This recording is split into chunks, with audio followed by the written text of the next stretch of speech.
Assalamualaikum warahmatullahi wabarakatuh. Selamat siang.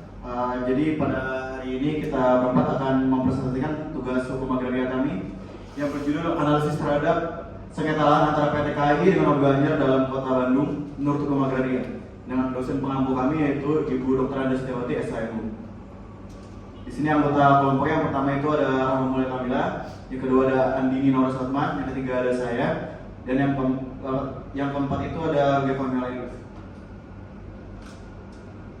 Masuk di pendahuluannya, itu Indonesia merupakan negara kepulauan yang masing-masing sumber dayanya telah diatur dalam UU PA melalui Undang-Undang Nomor 5 Tahun 1960. Ya, kita berbicara mengenai tanah, maka tak asing jika kita mendengar tentang sengketa tanah. Sengketa tanah di Indonesia akan terjadi karena banyak faktor ya. Seperti contohnya kasus yang melibatkan antara PT KAI dengan warga Anjar Kota Bandung, yaitu ketika masyarakat menggugat PT KAI karena mengklaim bahwa tanah yang ditempati 25 tahun tersebut merupakan aset negara dikarenakan PT KAI mempunyai sertifikat Tapak KAI nomor 6 tahun 1988.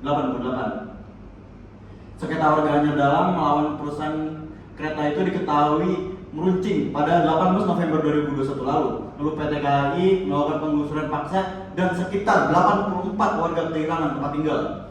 Warga yang tidak terima atas tindakan PT KAI ini yang menggusur tempat tinggal mereka mengajukan gugatan ke Pengadilan Negeri Bandung dengan nomor perkara 32/PDTG/2021/PN Bandung untuk mempertahankan lahan tempat tinggal yang telah mereka huni selama lebih dari 30 tahun. Namun sayangnya atas dasar mereka dalam kasus ini hanyalah penguasaan tanah hanya secara fisik dengan alasan-alasan mempunyai tanda bukti latarsi, pembayaran PBB serta mempunyai rekening listrik dan air. Warga yang tergusur tidak menerima tindakan yang dilakukan oleh PT KAI mengakui bahwa mereka memang tidak punya sertifikat kepemilikan tanah, namun berargumen bahwa PT KAI telah menelantarkan tanah tersebut selama lebih dari 30 tahun dan mereka yang merawat, menggunakan dan memanfaatkan tanah tersebut. KAI dinilai merebut tanah mereka secara kasar seperti membawa pasukan dan menggunakan alat berat untuk mengusur rumah mereka. Lalu di sini rumusan masalahnya itu ada dua. Yang pertama itu bagaimana kekuatan hukum atas bukti kepemilikan lahan yang dimiliki oleh warga Anjar Dalam menurut Undang-Undang Nomor 5 Tahun 1960 tentang Peraturan Dasar Pokok-Pokok Agraria. Yang kedua itu bagaimana legalitas klaim kepemilikan lahan oleh pihak pengembang dalam sengketa lahan di Anjar Dalam ditinjau dari perspektif hukum agraria. Lalu pembahasannya yang nomor satu akan dilanjutkan oleh teman saya Andini. Selanjutnya saya akan membahas pembahasan nomor 1 yaitu kekuatan hukum atas bukti kepemilikan lahan yang dimiliki oleh warga Anjar dalam menurut Undang-Undang Nomor 5 Tahun 1960 tentang Peraturan Dasar Pokok-Pokok Agraria. Warganya tidak memiliki sertifikat hak milik atas tanah, melainkan hanya mengandalkan surat girik dan letter C sebagai dasar klaim kepemilikan. Secara administratif, letter C adalah dokumen yang digunakan di tingkat desa atau kelurahan untuk mencatat identitas pemilik dan lokasi tanah. Ini berasal dari sistem registrasi tanah zaman kolonial yang disebut Register C Desa, yang mencatat kepemilikan tanah tanpa memberikan hak atas tanah secara hukum. Selain itu, girik juga disebut sebagai petok D atau kutipan adalah bukti pembayaran pajak bumi dan bangunan atau PBB atas bidang tanah tertentu. Ini menunjukkan bahwa seorang memiliki tanah tersebut dan membayar pajak atasnya, tetapi tidak menunjukkan status hak milik secara hukum. Berdasarkan Undang-Undang Nomor 5 Tahun 1960 mengenai Peraturan Pokok Agraria atau UPA, terutama Pasal 19 Ayat 1 dijelaskan bahwa negara memiliki kewajiban menyelenggarakan pendaftaran tanah demi memastikan kepastian dan perlindungan hukum bagi pemegang hak atas tanah. Pendaftaran ini ditujukan agar masyarakat memiliki dokumen legal yang sudah sah atas kepemilikan tanahnya, yaitu berupa sertifikat hak atas tanah. Selanjutnya,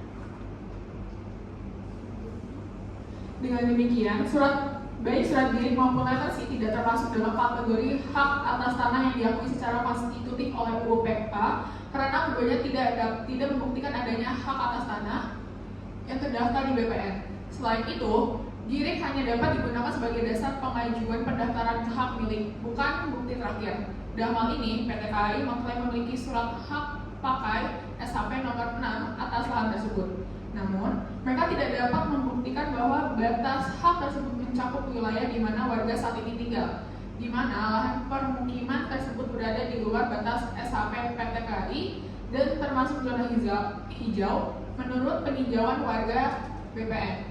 Jika suatu lahan telah dikuasai dan dimanfaatkan secara turun-menurun selama bertahun-tahun, meskipun tanpa sertifikat, Penduduknya memiliki hak untuk meminta legalisasi hak mereka melalui mekanisme gugatan ke pengadilan serta permohonan pendaftaran tanah pertama kali ke BPN.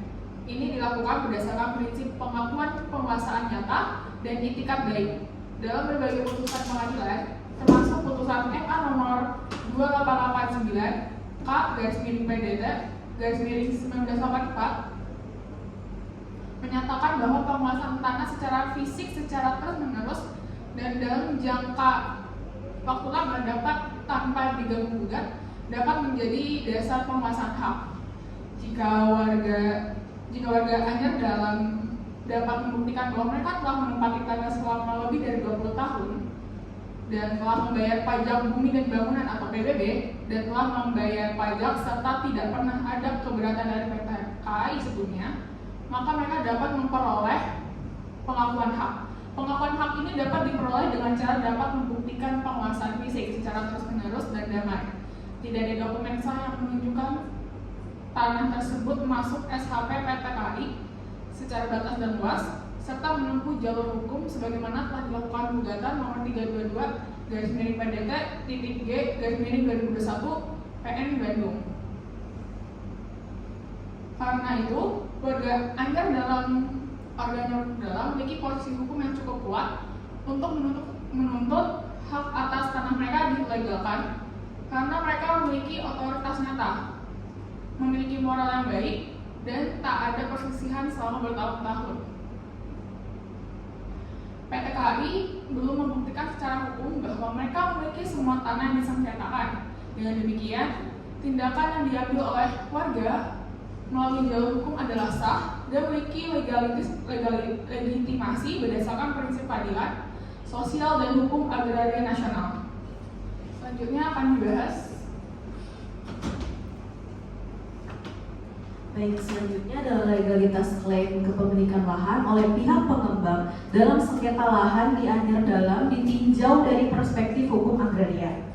Dalam perspektif hukum agraria, hak pakai yang memberikan kewenangan eksklusif kepada PT KAI untuk menguasai, menggunakan, dan memanfaatkan lahan diatur dalam pasal 41 Undang-Undang Pokok Agraria. Tidak hanya memberi wewenang kepada pemegangnya, namun juga membebani kewajiban untuk memelihara tanah serta tidak menyalahgunakan hak tersebut. Selain itu, seluruh hak atas tanah termasuk hak pakai tunduk pada asas fungsi sosial sebagaimana tercantum dalam pasal 6 Undang-Undang Pokok Agraria. Dalam kasus sengketa lahan Anyer Dalam, muncul konflik antara legitimasi hukum yang dimiliki PT KAI dan klaim keadilan masyarakat yang telah menempati, memanfaatkan, dan merawat tanah tersebut selama puluhan tahun. Meski PT KAI memiliki dokumen hukum yang sah, masyarakat mengklaim kepemilikan berdasarkan penguasaan lama, penggunaan aktif, serta bukti administratif seperti pembayaran PBB dan kepemilikan sambungan listrik dan air.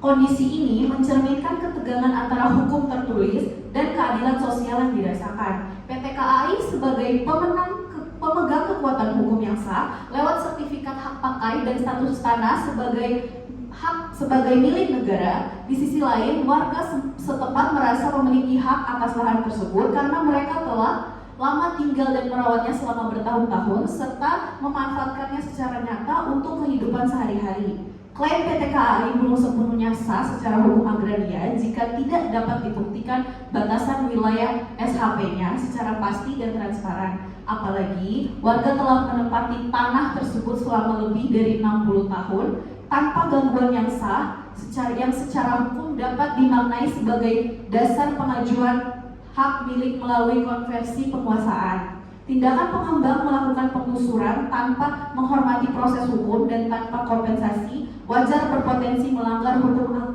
agraria dan hak asasi warga negara. Lalu di sini kesimpulannya yaitu berdasarkan hasil penelitian terhadap sengketa lahan antara PT KAI dan warga Anyer Dalam Kota Bandung, dapat disimpulkan bahwa konflik ini mencerminkan ketegangan antara legalitas formal dalam hukum agraria dan rasa keadilan substansif yang berkembang dalam masyarakat. Warga yang telah menempati lahan lebih dari 30 tahun tanpa gangguan dan dengan pemanfaatan nyata menunjukkan adanya penguasaan yang konsisten dan beretikat baik meski tidak memiliki sertifikat resmi.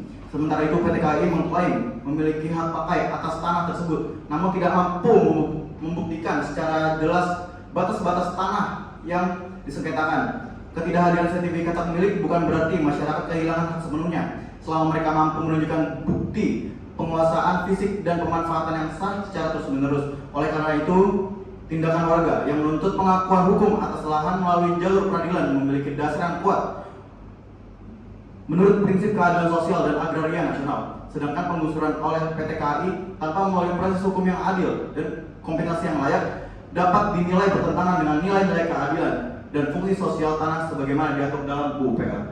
Sekian, terima kasih. Kurang lebihnya mohon maaf. Wassalamualaikum warahmatullahi wabarakatuh.